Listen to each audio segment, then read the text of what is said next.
Hey, what's up, everybody? True Boxing here. Thank you for coming back to get hit with the truth.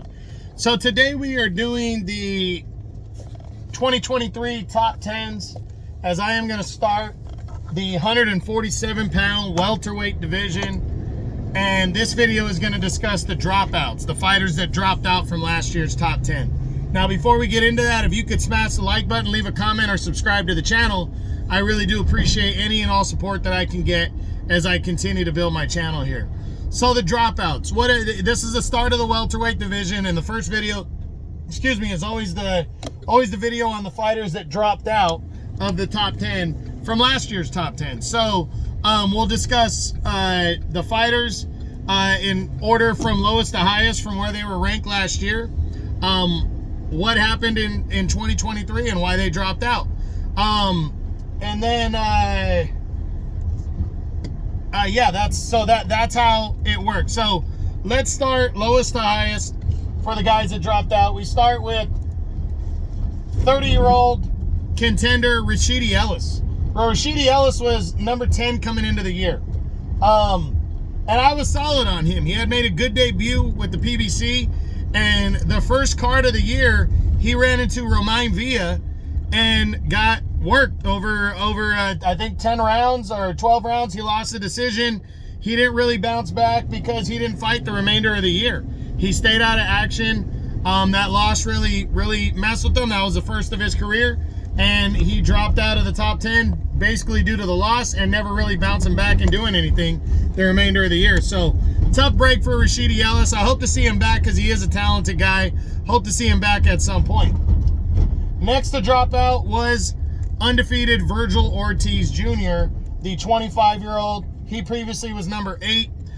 He dropped out due to not fighting at all, but also, and the reason he did not fight was he was scheduled to fight Imanta Stanionis for the WBA regular championship in a mandatory fight, and he nearly fainted, I guess, days before the fight, so the fight was scrapped. And he never returned to action the remainder of the year. He remained out and then made the decision to move to 154. So inactivity and moving to 154. But he looked good in his first fight. He just returned a couple days ago on the January 6th card, and he got a nice victory in the first round and is feeling better at the 154-pound weight class. So hopefully he'll be in the top 10 at 154 before the end of the year. And then the last guy to drop out is 30-year-old former WBA regular champion Radzat Butayev. Butayev was number 7 coming into the year.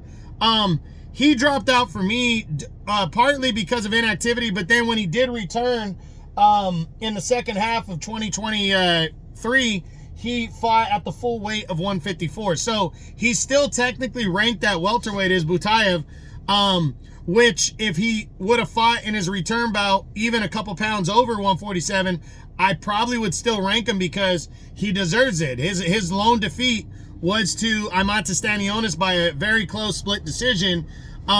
So, I really would rank Butayev still in the top 10, but he's at 154 officially. He moved up and fought his fight at 154, but he could always move back down and work his way back into the top 10.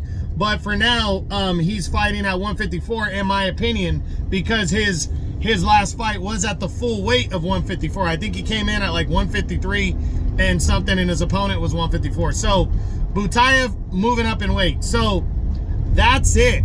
That's the 2023 top 10s as we start the 147-pound welterweight division with the dropouts, the guys that dropped out from last year's top 10.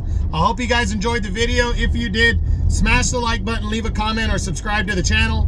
I appreciate any and all support. This is True Boxing. You've been hit with the truth.